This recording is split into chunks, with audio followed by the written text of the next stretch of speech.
dia, amado. Bom dia, amada. É sempre uma alegria chegar até você cedo de manhã para termos este tempo gostoso juntos estudando a palavra de Deus. Ora, estamos estudando sobre batalha espiritual e na semana passada estávamos falando sobre brechas que são dadas para infiltração de demônios e como vencer. Vamos, portanto, retomar este assunto e a minha oração é que no fim deste programa sua vida esteja num novo nível na presença de Deus. Eu posso dar brecha do inimigo entrar pela minha carne e assolar a minha alma e neutralizar o meu espírito. Vocês não já viram pessoas que têm a consciência de que nasceram de novo, mas são apagadas? O espírito não se expressa, não cresce. Provavelmente tem uma porção de opressão. Irmãos, muitas vezes, eu já toquei em pessoas na igreja, caíram com uma manifestação de demônio. Estava o demônio camuflado.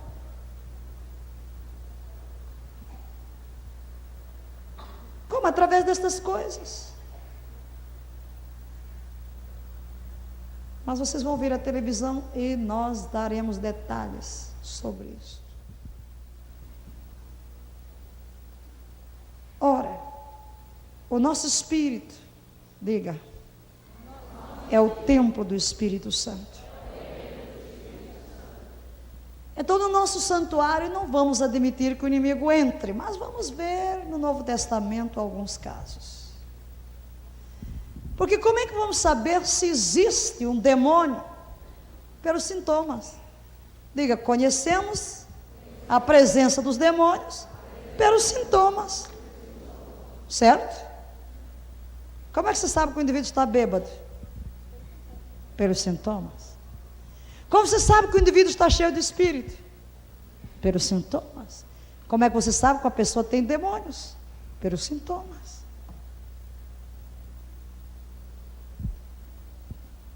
Então vamos analisar alguma coisa.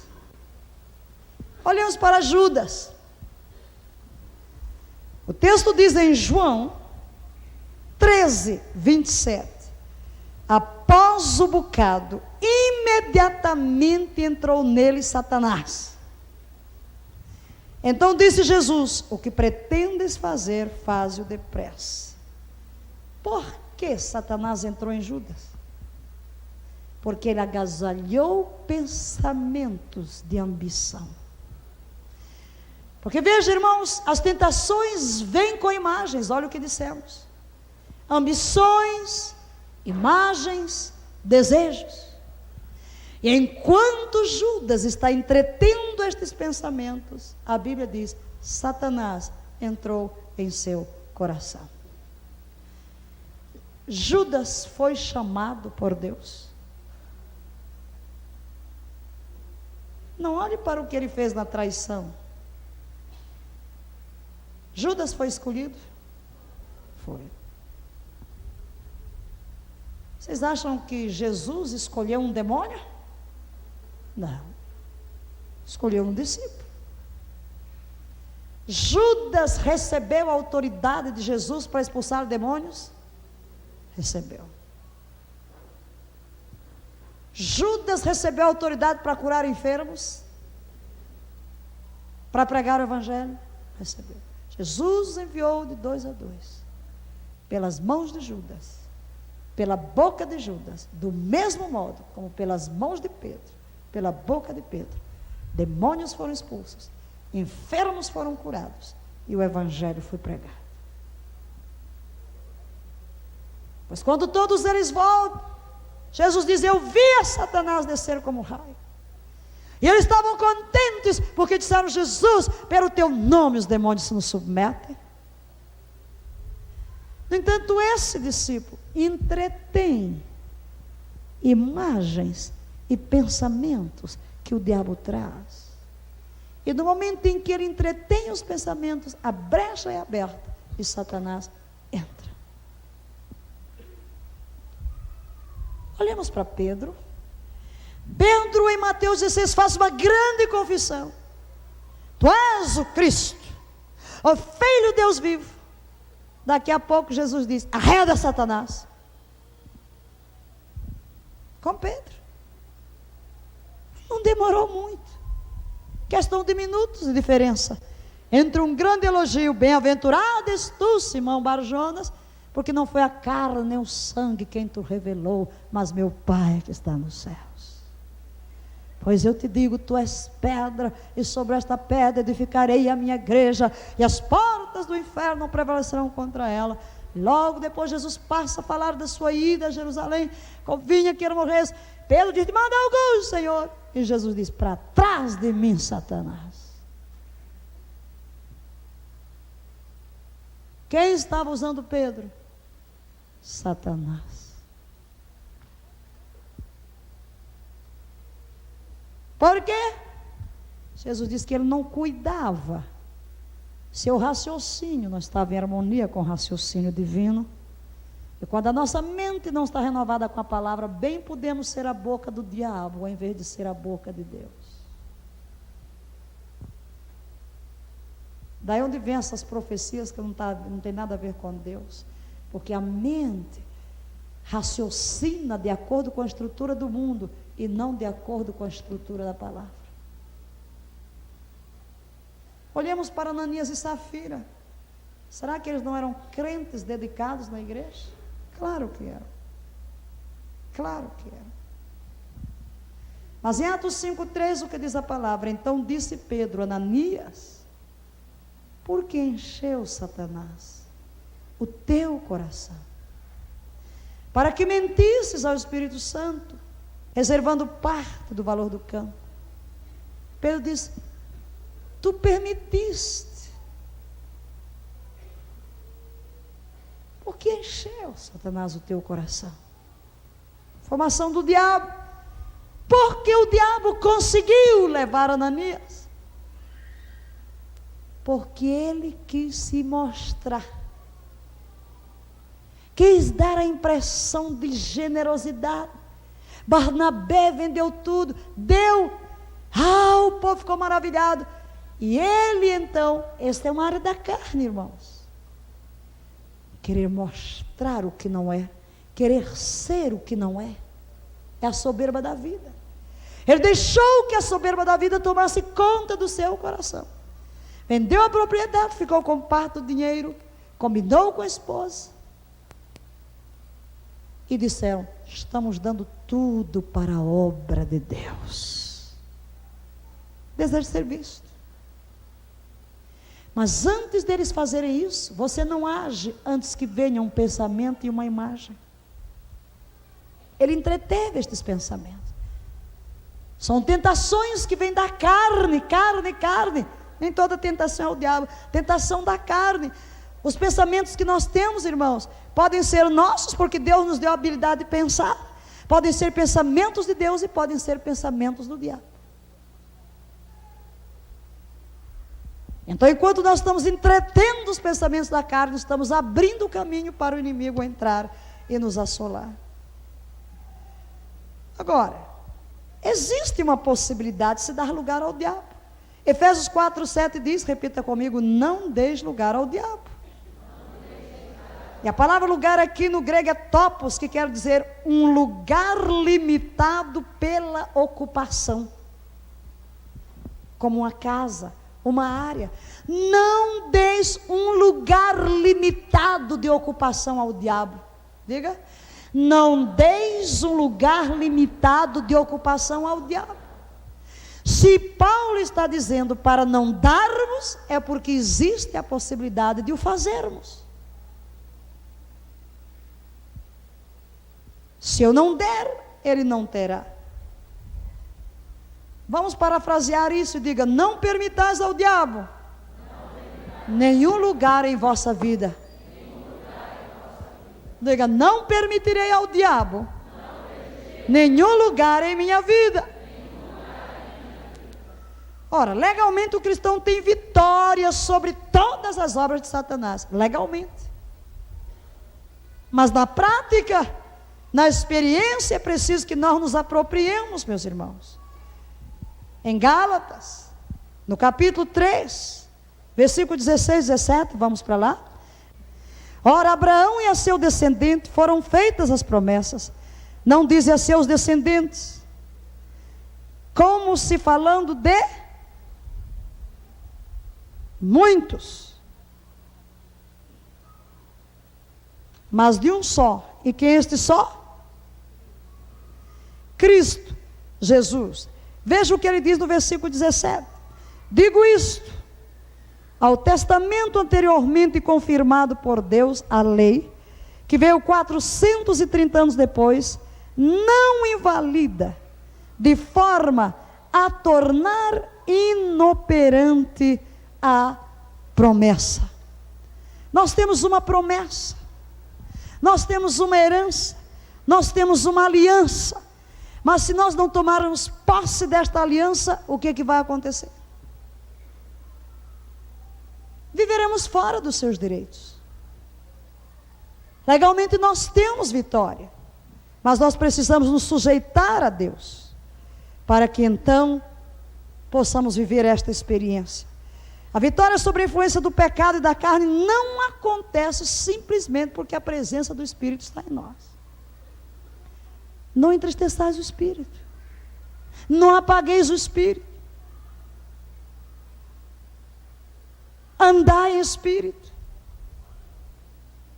São ordens que apelam para nós.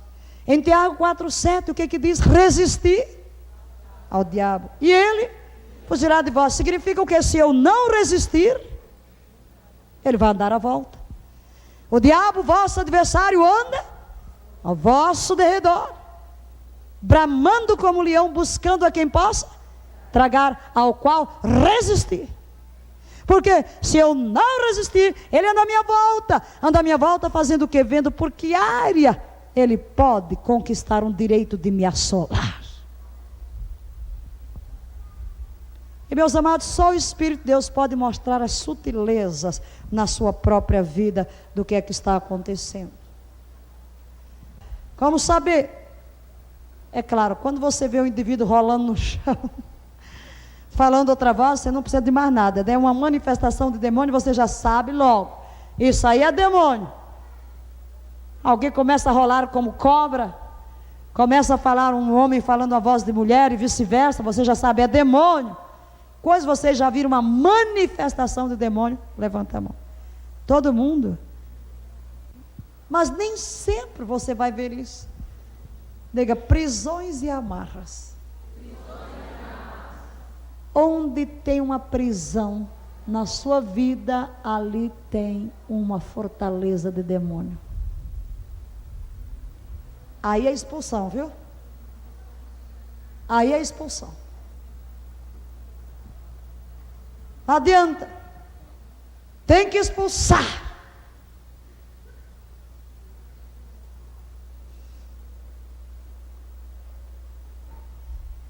Peter Wagner conta num dos seus livros que na sua igreja, uma igreja congregacional em Pasadena, Estados Unidos, o pastor fez uma coisa que não costumava fazer: chamar os doentes para a frente, porque normalmente o pastor mandava para uma sala, onde algumas pessoas iam orar. Ele disse: as pessoas aqui, que têm dons de cura, ministram cura, venham orar. E chamou o nome dele e da esposa, Peter e Doris Wagner.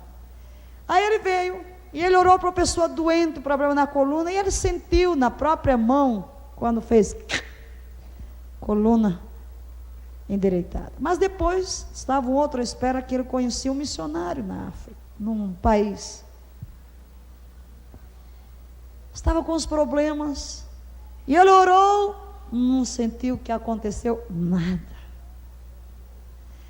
Mas ele percebeu que a esposa dele estava ali perto, e como ele diz, minha esposa tem uma unção para exorcizar demônios. Ele disse: eu não tenho. E ele disse: ela veio e gentilmente, mas firmemente, ela me afastou e disse para ele: olhe dentro dos meus olhos. Ela discerniu logo que o problema dele não era doença. um dos demônios, lá na área onde ele estava trabalhando, feriu uma área na vida dele. Olhe para mim, olhe nos olhos. E de repente, aquele demônio manifestou-se, saiu, e ele estava completamente bom. Agora, fosse orar pela doença, nunca tinha cura, porque ali não era por cura, era expulsar uma força estranha. Amarras. Eu vi de um pregador que por um ano lutava terrivelmente com o impulso de cometer adultério. Existe a tentação da carne. Como você saber a diferença entre a tentação da carne e um demônio? É que a tentação da carne você pode resistir.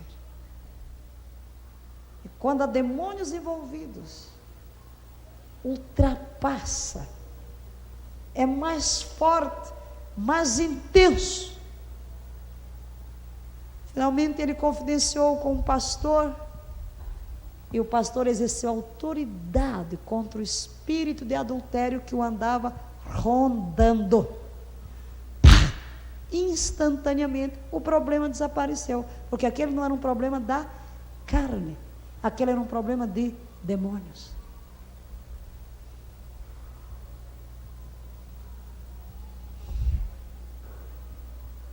Então, por prisões de medo, prisões de depressão, prisões de ódio, já vi o ódio em manifestação, já vi vários demônios em manifestação, prisões de bebidas, só demônios se instalaram base, e os demônios são sujos, então aí é preciso expulsar, e depois, é claro, temos que lidar com a pessoa para fechar as brechas, senão o inimigo vai voltar.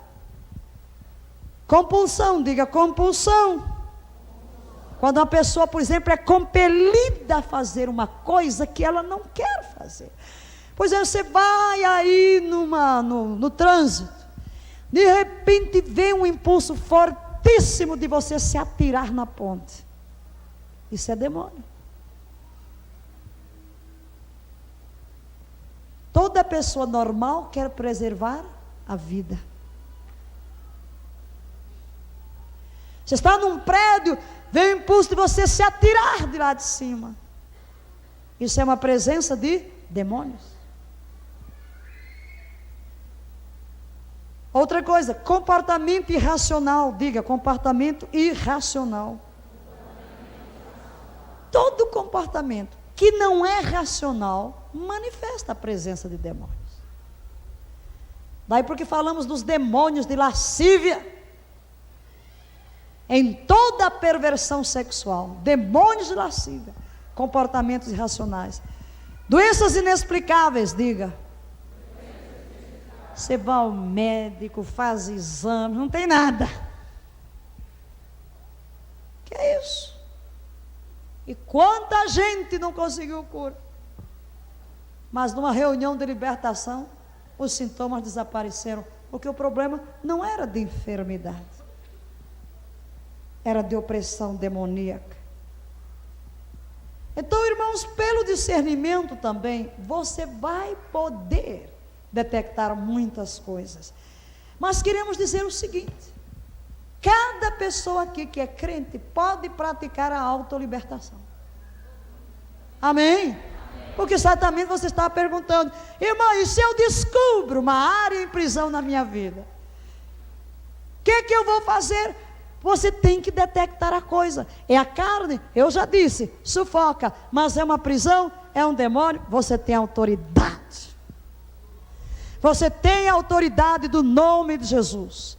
Nós poderíamos dar aqui textos e mais textos para você Eu poderia citar Lucas 10, 19, Mateus 18, 18, Mateus 28, 18, Marcos 16, 17, Mateus 10, 1, Marcos 3, 14, 15, Hebreus 2, 14, 15, 1 João 3, 8, Lucas 10, 1, João 14, 12, 2 Coríntios 10, 4, Efésios 6, de 11 a 13, Colossenses 2, 14, 15, 1 João 3, 21 e 22, João 12, 31 e 33, todos esses textos falam da sua autoridade em Cristo Jesus. Se você não conseguir pegar, vai ser pelo vídeo, ou pelo cassete, ou pela apostila, e ler só você em casa. Amém? Nós temos a autoridade do nome de Jesus. Diga, o nome de Jesus é meu. Aleluia. Como Valnice é meu nome, o nome de Jesus também é meu. Eu sou de Jesus. Eu só sou de Jesus. Mas Jesus é de Valnice também. Diga, Jesus, diga seu nome. Vai lá. Ele é de todos nós. Nós podemos ser muitos, mas nós fazemos um corpo só. E a autoridade de Jesus é para todos nós. Amém, meus irmãos? Então vamos usar o nome de Jesus. E vamos apenas agora dizer como você pode ser liberto. Como um crente pode ser liberto e como um descrente pode ser liberto. Você, querido telespectador, você não é crente, você está atormentado. Por exemplo, você tem alucinações, isso é demônio. Você se embriaga, você se droga, você vive na prostituição, você vive no homossexualismo, você vive no roubo, você vive em todo esse mundão. Você está cheio de demônios. Você não consegue dormir, você vê coisas na casa, tudo se mexe. É um tormento sua vida, são demônios. Mas você pode ser liberto. Glória a Deus, você pode ser liberto. Então nós vamos ver primeiro como um descrente pode ser liberto. E nós aqui, quem é crente aqui? Faça assim, os crentes façam assim. Oh, maravilha, que coisa linda, hein? E nós estamos nos treinando, você vai ajudar as pessoas. Olha, não adianta você sair expulsando demônio das pessoas, não. Você vai embora e vão voltar. Não só aqueles, mas mais outros 7.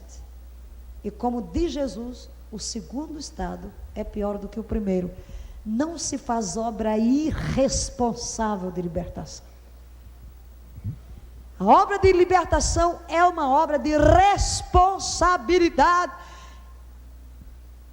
Eu nunca vi um caso na Bíblia, um caso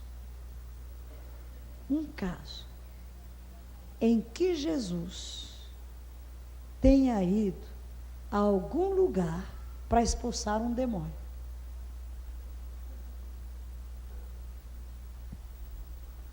Mas ele expulsou os demônios que se manifestaram na sua presença.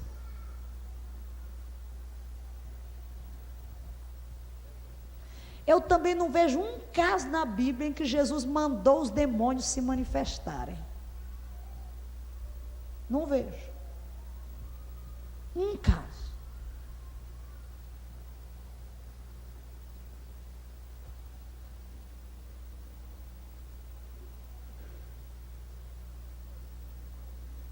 E eu tenho que agir como Jesus agiu.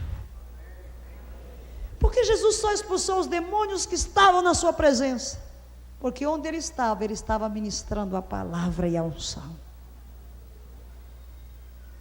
Então ele não apenas expulsava os demônios, ele substituía os demônios pela pregação do Evangelho do Reino. Amém? Então, meus amados, primeiro, a pessoa precisa receber a Cristo como Senhor. Meu amado, se há demônios na sua casa, é porque você deu licença. Se você entregar a casa para Jesus, Jesus é o Senhor. Então Jesus e os demônios não podem conviver. Você precisa aceitar a Jesus como Senhor.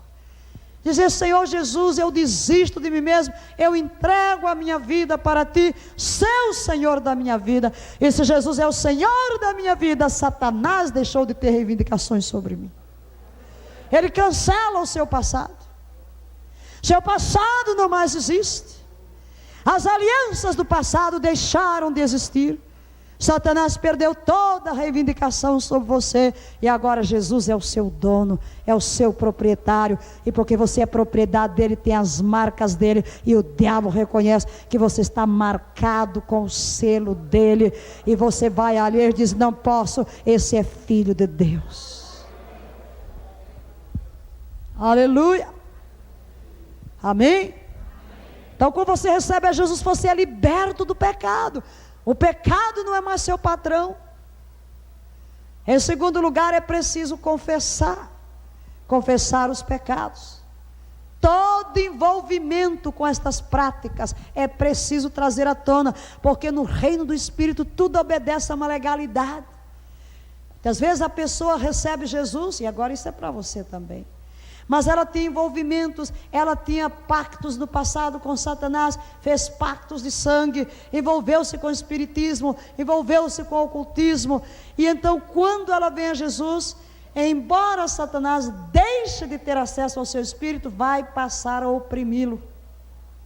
E é por isso que encontramos na igreja muita gente que de fato se converteu, mas ainda há opressões malignas, porque ela não abriu a boca para confessar estas coisas e cancelar legalmente o direito que estes espíritos tinham sobre a sua vida. Em terceiro lugar, é preciso renunciar a estas obras. Tem que renunciar tudo.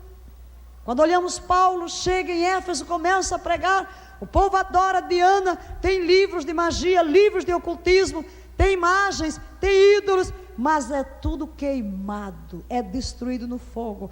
Assim também você precisa destruir todos os símbolos, todos os ídolos, todas as imagens, todas as fitinhas do Senhor do Bonfim. Você tem que destruir tudo isso, destruir as pirâmides, destruir as revistas pornográficas, destruir toda a literatura de ocultismo, de nova era, de espiritismo. Tudo isso é preciso se desfazer de todos estes símbolos através dos quais Satanás conquista a reivindicação na sua vida.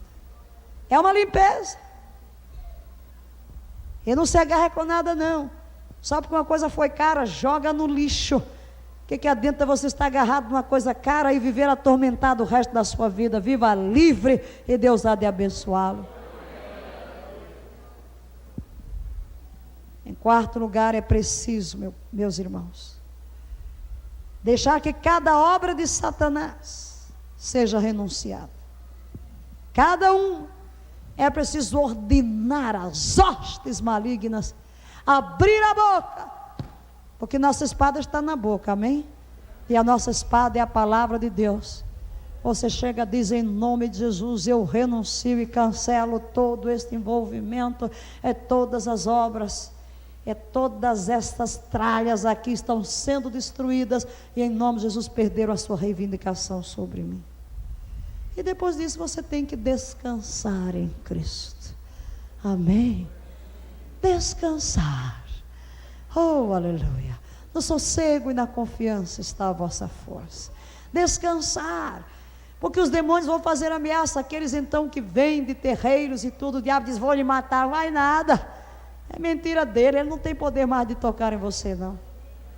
Descanse em Cristo, é Cristo que vai tomar conta de você. Você só precisa estar na presença de Deus. Eu não conheço um lugar de proteção mais seguro do que na sala do trono. Aleluia, aleluia. Aliás, meus amados, eu pessoalmente não me envolvo muito com isso não, sabe? Eu não vou ficar preocupada que tem demônios aí à minha volta querendo me destruir. Eu fico na sala do trono e descanso. Oh, eu digo: quero ver que demônio me toca aqui. Adorando ao meu Deus.